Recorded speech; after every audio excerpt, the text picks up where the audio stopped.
सूर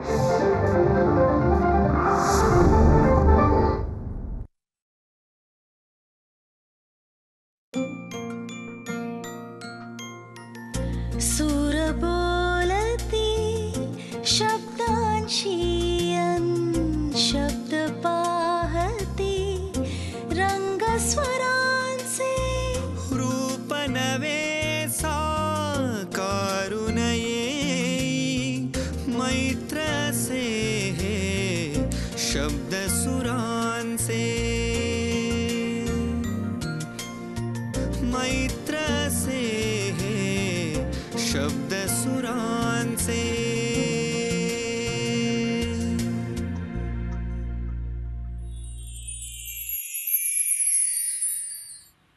प्रसिद्ध शास्त्रीय संगीत गायिका रेवा नातू.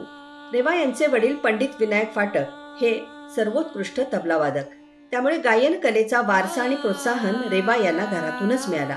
एका बाजूला कथक नृत्यातही रेवा यांना खूप आवड होती, पण शास्त्रीय संगीताच्या सुरांनी त्यांना अधिक शास्त्रीय संगीत जवळ वाटू लागलं. वेगवेगळ्या स्पर्धांमधून स्वतःला आजमावत रेवा यांची संगीत साधना सुरू झाली. वडील अनेक मान्यवरांना तबला साथ करत असत, त्यामुळे अनेक मान्यवरांचं येणं जाणं रेवा यांच्या घरी होतं. त्यामुळे नकळत या गायकांचे संस्कारही रेवा यांच्या संगीत साधनेवर झाले. पुढे SNDT मधून संगीतात MA केलं, तेही प्रथम श्रेणीमध्ये. भारताचे माजी पंतप्रधान PV नरसिंहराव यांच्या समोर भाग्यदा लक्ष्मी बारम्मा हे भजन गाऊन त्यांच्याकडूनच वंशमोरही मिळवला आणि प्रोत्साहनही मिळवलं. विश्व हिंदू परिषदेच्या प्रयाग येथील कार्यक्रमात 3 लाख लोकांसमोर रामाचं भजन गाऊन रेवा यांनी रसिकांना मंत्रमुग्ध केलं. राग नरेंद्र ही रेवा यांची स्वतःची कलाकृती.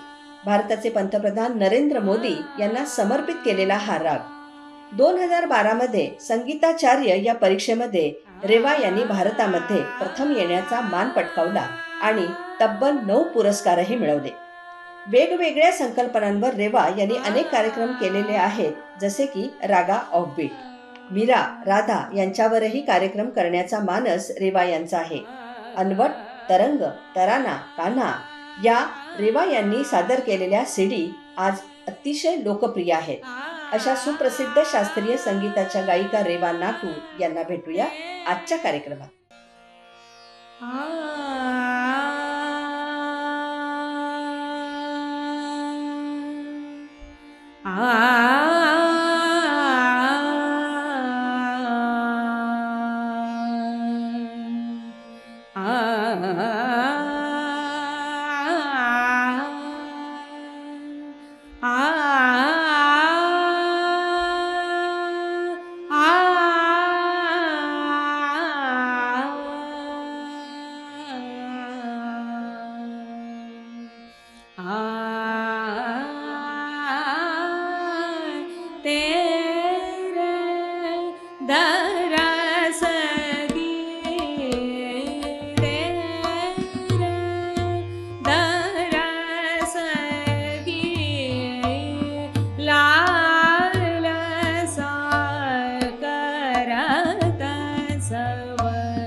रसिको नमस्कार. मैत्र हे शब्दसुरांचे या कार्यक्रमामध्ये मी स्मिता गवाणकर आपल्या सर्व रसिकांचं मनापासून स्वागत करते. आपण जगत असताना अधिक श्रीमंत, सजग आणि समृद्ध होण्यासाठी या हिंदुस्थानच्या मातेने आधीच आपल्याला काही गोष्टी दिलेल्या आहेत. त्यातली पहिली गोष्ट योग साधना, दुसरी गोष्ट आहे आध्यात्मिक साधना आणि तिसरी महत्त्वाची गोष्ट आहे ती म्हणजे शास्त्रीय संगीताची साधना. तर शास्त्रीय संगीत म्हटल्यानंतर नृत्य, वादन आणि गायन अशा 3 प्रकार येतात. पण शास्त्रीय गायनापुरता विचार करायला झाला तर सूर, लय, ताल यांच्या कोंदणामध्ये प्रवाही रात अनेक घराणी जन्माला आली. अनेक गायकांनी ती समृद्ध केली. त्याचा पुढचा वारसा अनेक गायकांनी अधिक श्रीमंत केला. पण पाश्चिमात्य किंवा आधुनिकतेच्या थोड्याशा फ्युजनच्या या काळामध्ये तरुण पिढी या हिंदुस्थानी शास्त्रीय संगीताकडे कशी बघते? त्यांच्या मताप्रमाणे रियाज, परंपरा, वारसा याचे अर्थ नेमके काय आहेत आणि आत्ता हिंदुस्थानी शास्त्रीय संगीताची सध्याची बैठक काय आहे? या सगळ्याच प्रश्नांची उत्तर आज आपण घेणार आहोत. त्यानंतर किंवा त्याबरोबरीनेच आज आपण निखळ शास्त्रीय संगीताचा आनंदही घेणार आहोत. कारण आज आपण आमंत्रितच केलं आहे तरुण पिढीचं प्रतिनिधित्व करणारी प्रसिद्ध ग्वाल्हेर घराण्याची प्रसिद्ध शास्त्रीय गायिका रेवा नातू यांना. रसिकांच्या वतीनं त्यांचं आधी स्वागत करते. रेवा नमस्कार. नमस्कार. मनपूर्वक स्वागत करते. आजचा हा सगळा मंच तरुणाईने भारलेला आहे. कारण आज तबल्यावर साथ करतायत पुष्कराज जोशी. त्यांची पण ओळख करून घेऊया. नमस्कार पुष्कराज, मनपूर्वक स्वागत. तर माझ्या या बाजूला संवादिनीवर आज आपल्याला साथ करत आहेत सुप्रिया जोशी. सुप्रियाताई नमस्कार. तर माझ्या इथे तानपुऱ्यावर आहेत आज नियती आपटे आणि तेजस देवरे. मी म्हटलं ना की तरुणाईने भारलेला असा हा सुंदर मंच आहे. रेवा, खूप छान वाटतं आहे की तरुण पिढीमध्ये आज हिंदुस्थानी शास्त्रीय संगीताचा हा वारसा, त्यातून एक ग्वाल्हेर घराण्याची आज तुमच्याकडे प्रतिनिधी म्हणून आम्ही आज पाहत होतो. पुरिया धनश्रीने अतिशय सुंदर अशी वातावरण निर्मिती झालेली आहे. आताच आपण वारसा असं म्हटलं रेवा, तर वारसा हा तुम्हाला एक वेळ जन्माने मिळतो आई वडिलांकडून, पण तो जतन करणं किंवा त्याच्यासाठी प्रचंड प्रयत्न करणं हेही महत्त्वाचं आहे. आपले वडील विनायक बुवा हे तर आकाशवाणीचे अत्यंत प्रसिद्ध असे तबलावादक. त्यांनी अनेक महत्त्वाच्या शागिर्दांना साथ पण केलेली आहे. नेमकं तुमच्या घरी कसं वातावरण होतं? तुम्हाला शास्त्रीय संगीत करायचं होतं का? आणि ह्याही सगळी कलेची सुरुवात, सुरांची ओळख कशी झाली त्याविषयी जाणून घ्यायला खूप आवडेल. म्हणजे आपण थेट बालपणाकडे जाऊया. हो, माझे वडील पंडित विनायक फाटक यांना मी अगदी लहानपणापासून, म्हणजे माझ्या कानावर एवढे तबल्याचे, संगीताचे संस्कार पहिल्यापासून झालेले आहेत. संगीताव्यतिरिक्त मी काही ऐकलंच नाही घरामध्ये. म्हणजे माझी आई तर उत्तम कानसेन आहे. म्हणजे आजच्या घडीला सुद्धा ती असंच बरोबर चूक सांगू शकते. गात नाही, वाजवत नाही, पण ती बरोबर, तिला कान इतका तिचा तयार झालेला आहे सगळा. आणि 24 तास तबला. का माझे बाबा आकाशवाणीमध्ये स्टाफ आर्टिस्ट म्हणून होते, आता रिटायर झाले. पण लहानपणापासून ते अनेकांच्या साथी करत असल्यामुळे मी सगळ्यांना लहानपणापासून अगदी जवळून बघत आलेली आहे. अगदी यशवंतबुवा जोशी सुद्धा आमच्या घरी येऊन गेलेले आहेत. नंतर आशाताई खाडीलकर आलेले आहेत, श्रुती सोडोलीकर आलेले आहेत. अशांचं सगळं जवळून बघण्यामुळे एक, आणि लहानपणी आपल्याला एक उत्सुकता असते ना की ह्या कसं बोलतात, ह्या कसं वागतात किंवा कशा चालतात, हे सुद्धा कधी कधी मला लहानपणी अजून सुद्धा लहान कोणी असेल तर त्यांनाही वाटतच असेल कदाचित किंवा ह्यांचं कसं असेल बा सगळं. तर एक उत्सुकता होतीच पहिल्यापासून. आणि तेव्हा असं काही माझ्या डोक्यात नव्हतं की मी गाणं शिकायचंय. तेव्हा खेळाचं वय असतं आणि मला तबला आवडायचा ऐकायला. आणि मुख्य तबल्यामुळे ताल याची एक आवड निर्माण झाली होती. ऐकायची एक सवय झाली, सवय व्हावी लागते ती सुद्धा एक, असं मला वाटतं. मैत्र से हे शब्द सुरांचे.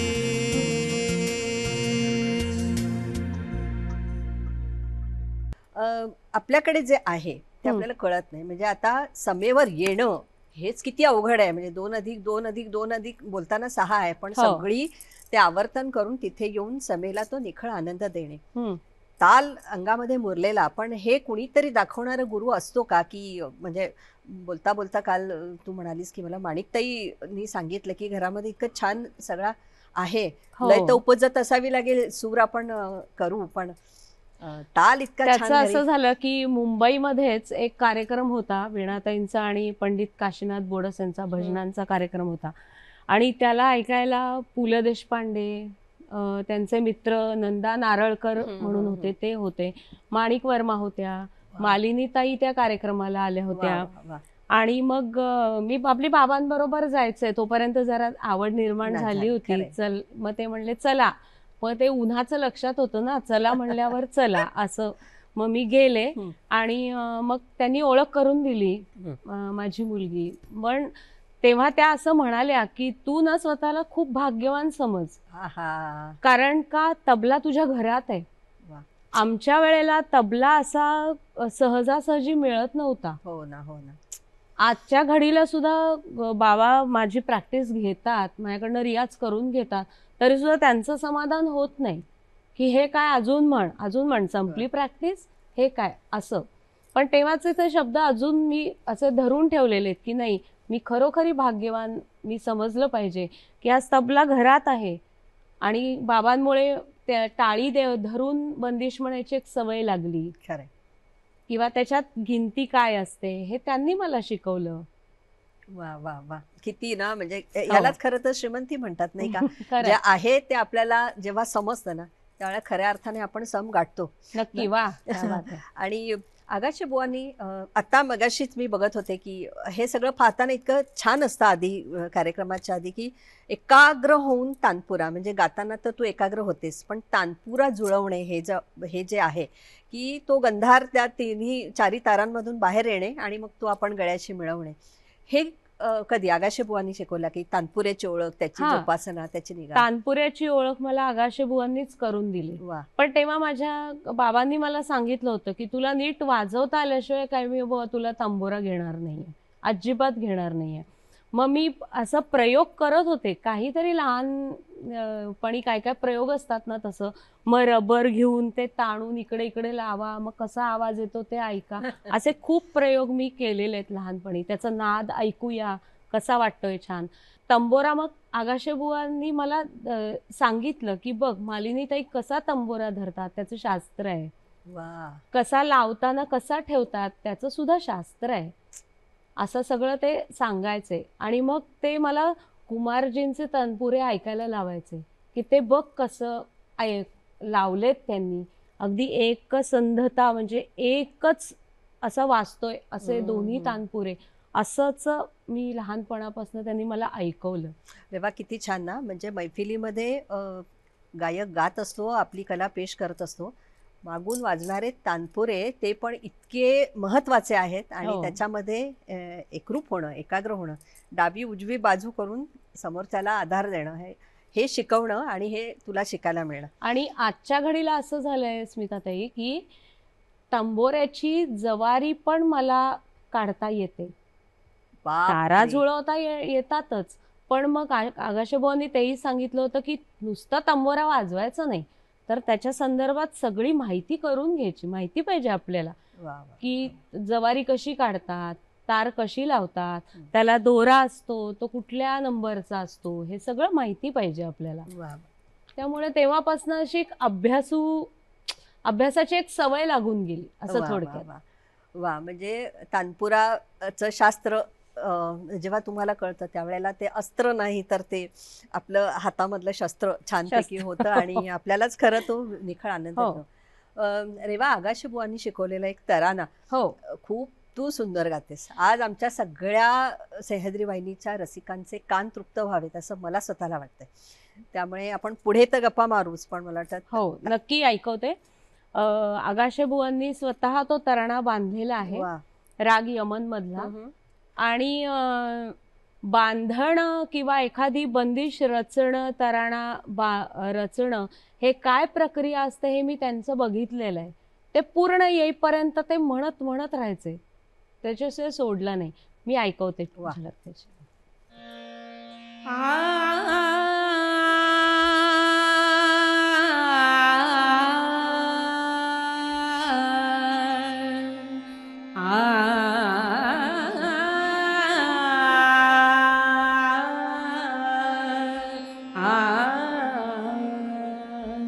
धीम तनन देरना तदरे दानी धीम तनन देरना तदरे दानी धीम तनन देरना तदरे दानी देरना देरना धीम तनन देरना देरना देरना धीम तनन देरना धीम तनन देरना देरना दानी धीम धीम तनन देरना तदरे दानी देरना देरना धीम तनन देरना देरना देरना धीम तनन देरना निरे ग म ग रे सा नि ध प म ग म ध नि सा क्रा ध धा धीम तनन देरना तदरे दानी धीम तनन देरना. या प्रकारे होता तो तराना.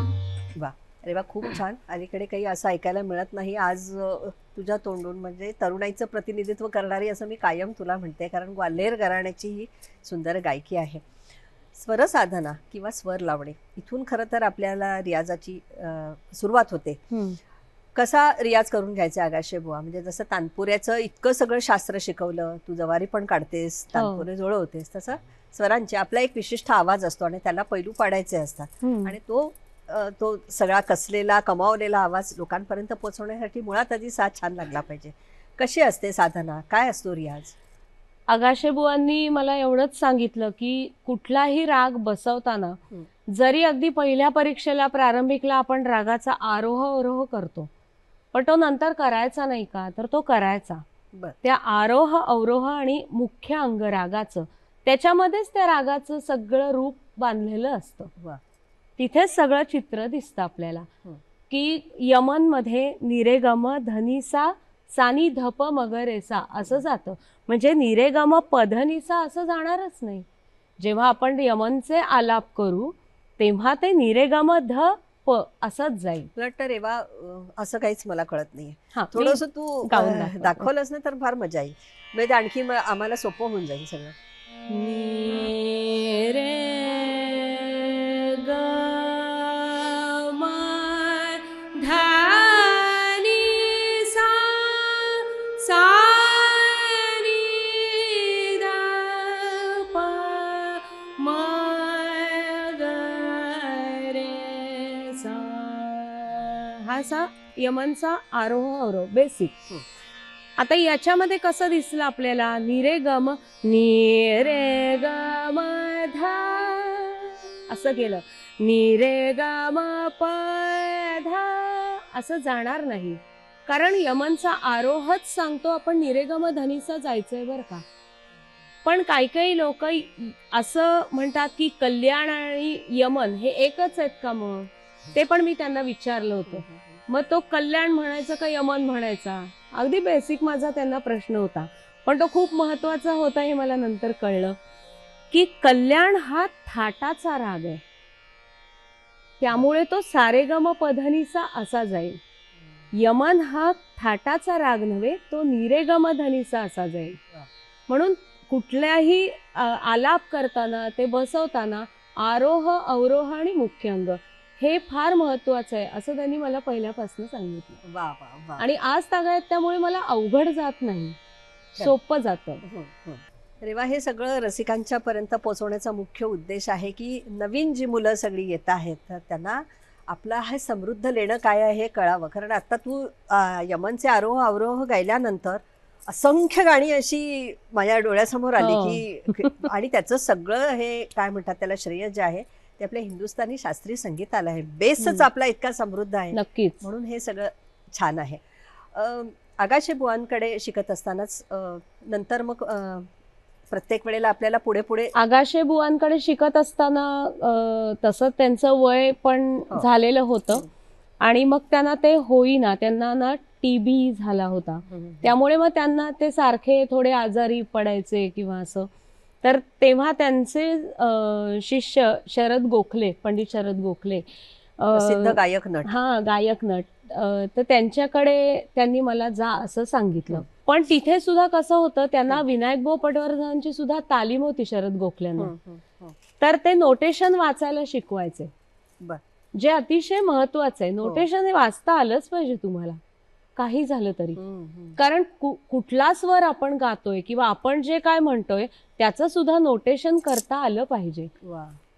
त्याला कारण असं की कुठला स्वर एखादा अर्ध्या मात्रेत तो जातोय किंवा पटकन पाव मात्रेत ती पधमपही संगती येतीये, हे नोटेशन वाचूनच कळणार आहे. त्यामुळे ती बंदिश बसवायला मला खूप उपयोग झाला. आणि आजच्या घडीला सुद्धा मला नवीन कुठलं पुस्तक हातात लागलं ना तरी सुद्धा त्याचाच उपयोग होतो. तुम्ही बंदिश वाचू शकते पटकन, क्या बात आहे. किंवा नोटेशन काढू शकते पटकन. आपसुकपणे एका प्रश्नाचं उत्तर मला आधीच मिळालं की बऱ्याच वेळेला आपण प्रवेशिका प्रथम मग विशारद पर्यंत जातो, इथून काही येत नाही. पण ज्यांना इथून येतं ते परीक्षाही दिलेली नसते. मला वाटतं हे शास्त्र करण्यासाठी या परीक्षा आणि महत्वाच्या आहेत. आईने तो स्पर्धांना वगैरे भरपूर पाठवलं का की, आणि स्पर्धा का केल्या मुख्य म्हणजे? हो, आईनी पाठवलं कारण बाबां कसं असतं ना, कलाकार म्हणून बाबांच्या दृष्टिकोनातनं तयारी होणं आणि कुठेतरी ते परफॉर्म करणं चांगल्या पद्धतीने हे होतच. पण स्पर्धा ही गोष्ट अशी असते की तुम्हाला एक आव्हान असतं आणि तुम्ही ते त्या निमित्तानं काहीतरी तुम्हाला आयुष्यात गोल असतो ना की मग तुम्ही ते करता. वा वा. तर माझी आई खूप पॉझिटिव्ह आहे त्याबाबत. मैत्र से हे शब्द सुरांचे.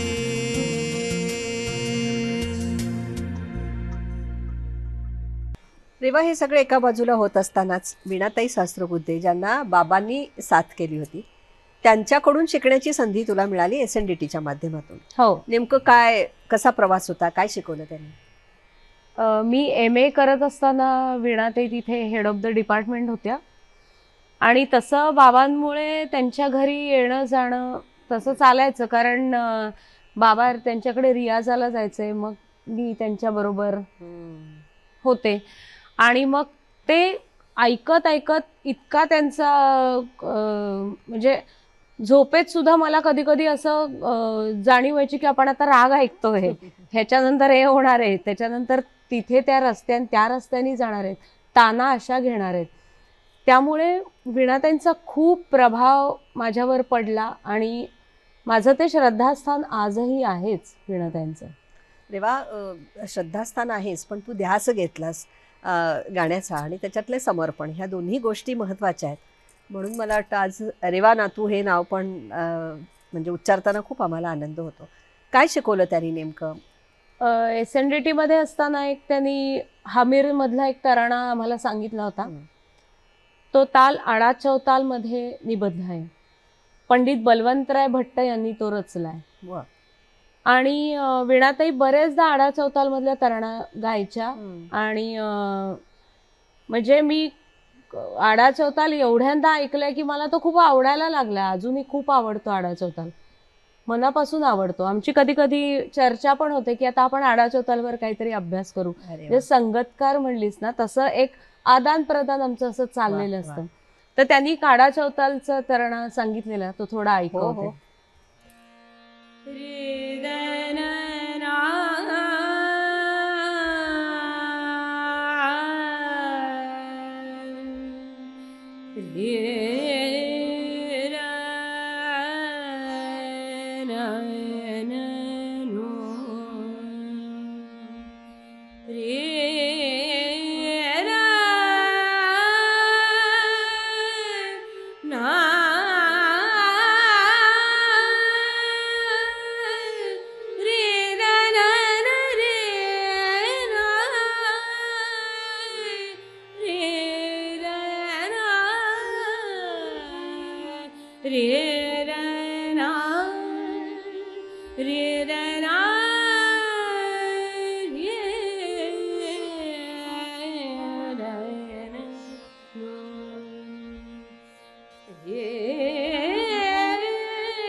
दिगन दा दा दिगन धा दा दिगन धा दा या ला ला ला या ला ला या ला ला ला या ला ला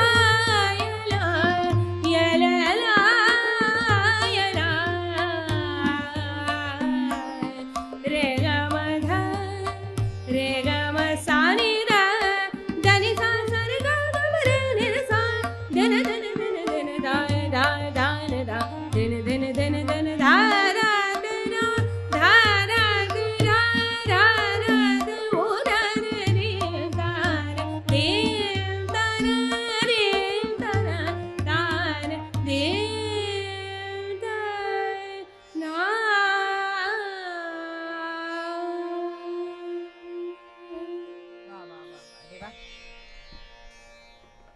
घडवणारे गुरु आणि आपण घडवत असताना इतका ध्यास आणि इतका तुझा प्रवास सुखकर झाला की CCRT तुला राष्ट्रीय शिष्यवृत्ती मिळाली. हो त्याचा विलक्षण आनंद तुला झालाच असेल. हो किती वर्षांसाठी मिळाली तुला ही? मला ती 2 वर्षांसाठी तेव्हा मिळाली.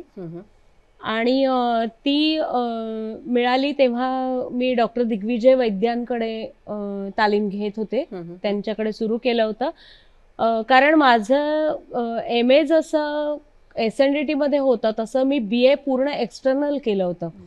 तेव्हा मी डॉक्टर दिग्विजय वैद्यांकडे शिकायला गेले तेव्हा. आणि मग तिथून माझा त्यांच्याकडे पण तसा ग्वाल्हेर घराण्याचाच प्रवास म्हणा सुरू झाला. आणि त्यांच्या अंडर मला ती CCRTची स्कॉलरशिप त्यांचं मार्गदर्शन मिळालं. अरे वा, आता इतका आनंदाचा क्षण असा आहे की भारतातून तू पहिली आलेली आहेस आणि तेव्हा आम्हाला काहीतरी थोडंसं ऐकव की आम्ही पण आता त्या आनंदात खुश होणार आहोत. म्हणजे तो दिवस आहे की तू भारतातून पहिली आली आहेस, तुला 9 पुरस्कार मिळालेले आणि सगळं घर आनंदी झालेलं आहे. तर अशा या सुंदर क्षणी आम्हाला काय ऐकवणार आता? मी सांगू, मला आत्ता या क्षणी आठवतंय ते भारताचे माजी पंतप्रधान PV नरसिंहराव हे एकदा माझं भाग्य म्हणा ते माझं गाणं ऐकायला समोर होते. वा. आणि मला एक राग आणि एक भजन असं मला सादर करायचं होतं. तर मी तेव्हा भाग्यदा लक्ष्मी हे गाणं निवडलं की कारण मला माहित होतं की त्यांना 18 भाषा येत होत्या. 18 भाषांचा अभ्यास असतो. अतिशय अभ्यास, मराठी अस्खलित, इंग्लिश तर आहेच, कानडी, तेलुगू, 18 भाषा होत्या. आणि मी म्हटलं आता आपले उच्चार चुकले तर चुकले, बघूया काय होते. पण उच्चार चुकणार नव्हते याची मला थोडी खात्री होती कारण माझा आजोळच कर्नाटकात आहे. त्यामुळे कानडीशी थोडासा माझा जवळचा संबंध आहेच. थोडासा कानडी थोडं बोललेलं कळतं मला. त्यामुळे मग मी म्हणायचं म्हणल्यावर माझ्या मावशीला आधी सगळं वाचून दाखवलं भाग्यदा लक्ष्मी बारम्मा की कसं आहे, मग याचा अर्थ काय आहे. कारण ते माहिती पाहिजे ना आपल्याला. गेज्जे कालगळा, ध्वनी तोरुता, हे जे काय आपल्याला कळणार आहे, काही नाही. पण आपण त्यांचा पण ते ऐकल्यावर त्यांनी मला ते 2दा पूर्ण गाणं म्हणायला सांगितलं. क्या बात आहे. ही मला खूप छान आठवण आहे माझ्यापाशी. आता ते आठवत आहे, मी थोडंसं ऐकवते. नक्कीच. भाग्यदा लक्ष्मी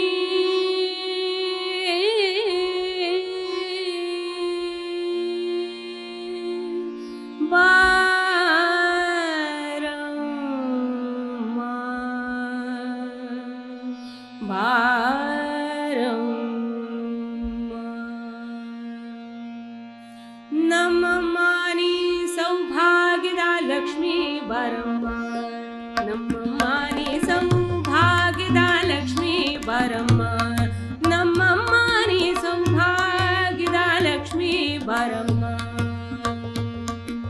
ಗೆಜ್ಜೆ ಕಾಲ್ಗಳ ಧ್ವನಿಯ ತೋರುತ್ತಾ ಹೆಜ್ಜೆಯ ಮೇಲೆ ಹೆಜ್ಜೆಯ ನಿಕ್ಕುತ್ತ, ಗೆಜ್ಜೆ ಕಾಲ್ಗಳ ಧ್ವನಿಯ ತೋರುತ್ತಾ ಹೆಜ್ಜೆಯ ಮೇಲೆ ಹೆಜ್ಜೆಯ ನಿಕ್ಕುತ್ತ, ಸಜನ ಸಾಧು ಪೂಜೆಯ ವೇಳೆಗೆ ಮಜ್ಜಿಗೆಯೊಳಗಿನ ಬೆಣ್ಣೆಯಂತೆ ಭಾಗ್ಯದ ಲಕ್ಷ್ಮೀ ಬಾರಮ್ಮ, ನಮ್ಮಮ್ಮ ನೀ ಸೌಭಾಗ್ಯದ ಲಕ್ಷ್ಮೀ ಬಾರಮ್ಮ. ಸಕ್ಕರೆ ತುಪ್ಪದ ಕಾಲುವೆ ಹರಿಸಿ ಶುಕ್ರವಾರದ ಪೂಜೆಯ ವೇಳೆಗೆ, ಸಕ್ಕರೆ ತುಪ್ಪದ ಕಾಲುವೆ ಹರಿಸಿ ಶುಕ್ರವಾರದ ಪೂಜೆಯ ವೇಳೆಗೆ, ಅಕ್ಕರೆಯುಳ್ಳ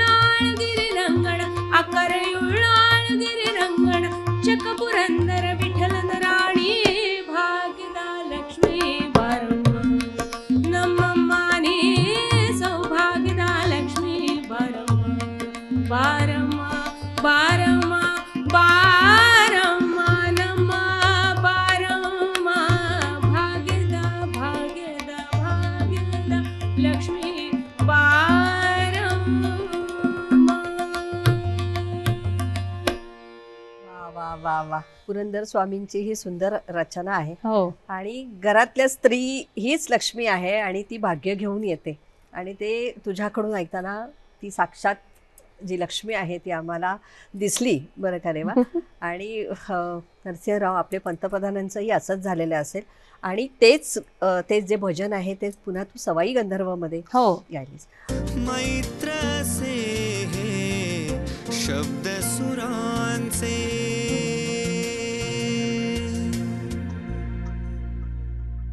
रेवा, संगीत जेव्हा आपण ऐकतो त्यावेळेला मला वाटतं ही प्रसिद्धी जी असते ना ते आपल्याला आपसूक रसिक देतात. आणि हाच सुंदर प्रवास तुला बनारसपर्यंत घेऊन गेला. हो. विश्व हिंदू परिषद आणि 2.5 लाखांचा तो सगळा हो. माहोल आणि उत्तम रसिक. थोडी धाकधूक नाही वाटली की काय आता हे 2.5 लाखांमध्ये काय आपण आपली कला पेश करणार, आवडेल का वगैरे असं? खरं सांगायचं तर पुण्याला अशोकजी सिंघल आणि प्रवीणभाई तोगडिया हे आमच्या घरी एकदा आले होते. आणि मग माझा रियाज चालू होता. कारण ते खूप छान होतं. घरी पाहुणे आले ना तरी सासूबाई कधी हे म्हणायचे नाहीत की तू तुझा रियाज कर. असं असतं की घरी पाहुणे आले की आता बास बंद, असं कधी आज तागायत झालेलं नाही. तर त्यांनी ऐकलं आणि मी तेव्हा एक भजन बसवत होते, श्रीराम जय राम जय जय राम. वा वा. आणि अशोकजी तेव्हा गेले होते ह्याला, अयोध्येचं पहिल्यांदा काम चाललं होतं तेव्हा. तर तेव्हा एक मेळावा बनारसला होणार होता, प्रयागला. आणि तिथे जवळजवळ 2.5-3 लाख लोक विश्व हिंदू परिषदेतर्फे येणार होती. त्यांनी मला निरोप पाठवला की काही करून रेवा तू तिथं यायचं आणि हेच भजन सादर करायचं. बापरे. आणि त्यांचं अजूनही म्हणजे अजूनही मी तसं करतेही की त्यांनी मला तेव्हा सांगितलं होतं की हे भजन जेव्हा गाशील ना तेव्हा रामाचा थोडा तरी गजर तिथे व्हावा सगळ्यांसमोर, असं त्यांनी सांगितलं होतं. तर ते थोडं भजन मी ऐकवते. श्री राम जय राम जय जय राम.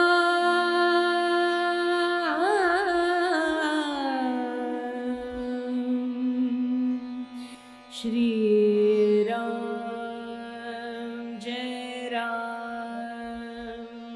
जय जय राम. श्री राम जय राम. श्री राम जय राम जय जय राम. ओम श्री राम जय राम जय जय राम. ओम श्री राम जय राम जय जय राम. ऐसे निशिदिनी नाम गाता, ऐसे निशिदिनी नाम गाता. प्रेम स्वयेची येईल हाता, प्रेम स्वयेची येईल हाता. निजपदी पावावे आराम म्हणता. श्रीराम जय राम जय जय राम. ओम श्रीराम जय राम जय जय राम. विषयापासून सुटे, विषयापासून सुटे, विषयापासून सुटे. केवळ संसाराशी मिटे, मन हे होईल निष्काम गाता. श्रीराम जय राम जय जय राम. ओम श्रीराम जय राम जय जय राम. सोय रामणे जीव स्मरतो, वाल्मिकी पतित पावन होतो. ऐसे निशिदिनी घेता नाम. श्रीराम जय राम जय जय राम. ओम श्रीराम जय राम जय जय राम. ओम श्रीराम जय राम. श्रीराम जय राम. श्रीराम जय राम जय जय राम. वा वा वा वा. रेवा, दिसलं आम्हाला ते चित्र. रेवा, अगदी आपण कार्यक्रमाच्या अगदी शेवटच्या टप्प्यावर आलेलो. या सगळ्या प्रवासामध्ये स्वर धरोहर हा समप्रकृतिक रागांवर कार्यक्रम, अलंकृता हा स्त्री पुरुष आणि लहान मुलं यांच्या जे काही सगळे अलंकार आहेत त्यावर कार्यक्रम, आणि नरेंद्र रागाची स्वतंत्र निर्मिती, एवढं मोठं योगदान तू दिलेलं आहेस, तर अगदी थोडक्यात याविषयी आम्हाला सांग.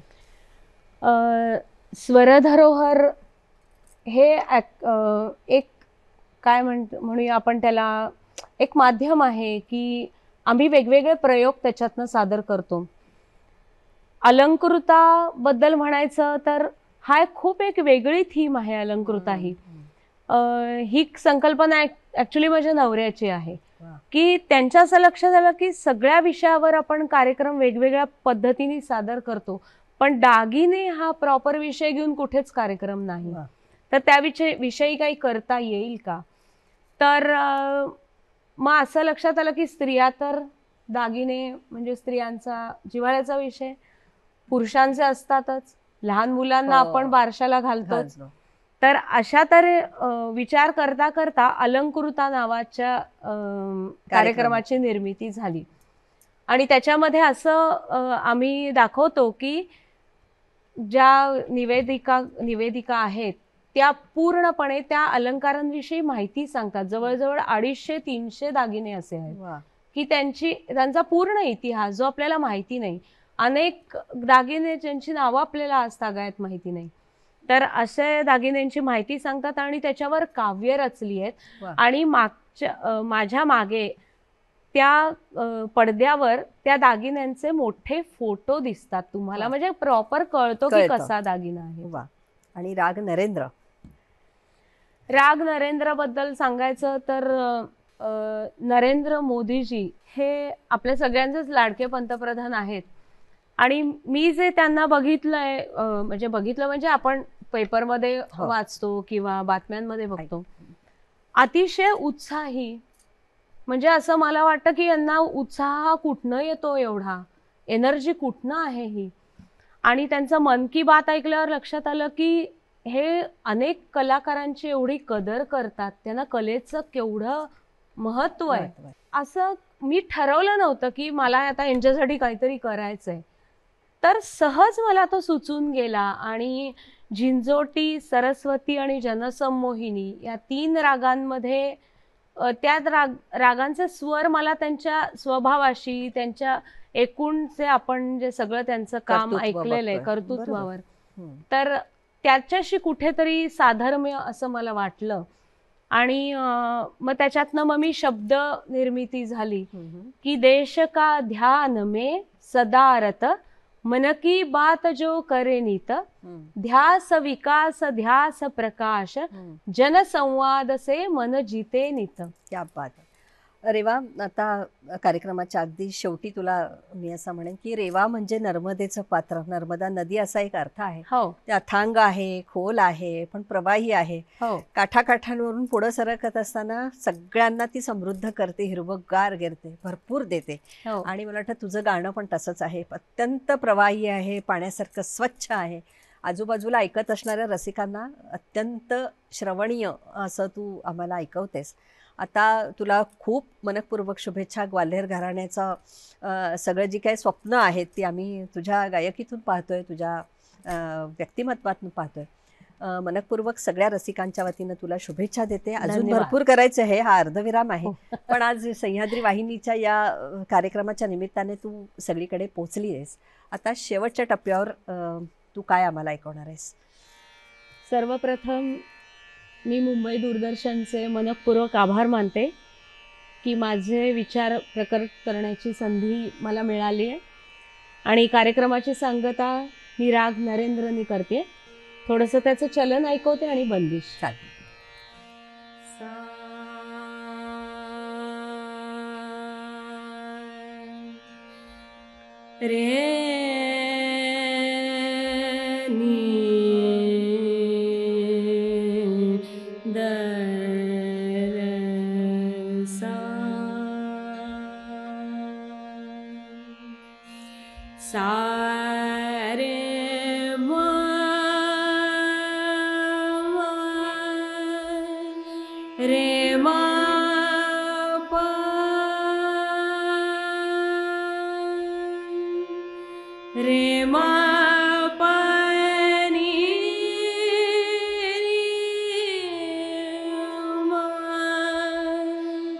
मा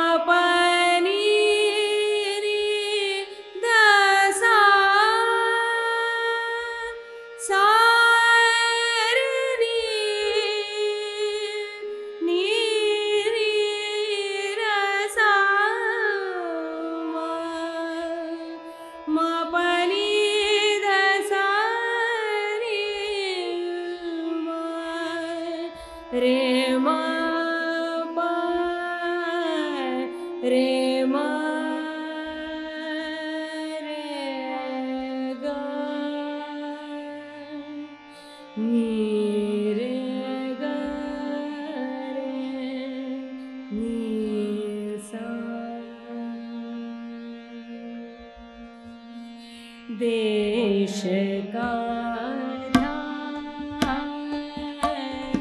में, देश का ध्यान में सदा रहता मन की बात जो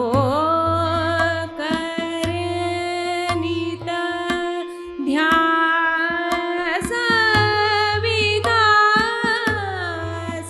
ध्यास प्रकाश जन संवाद से मन जीते निता देश कार्य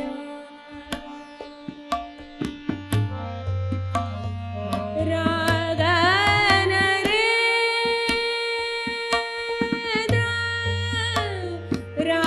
रागन रे गूंजे गगनमा जगत भर को योग दिया राम का धाम ही अवध बना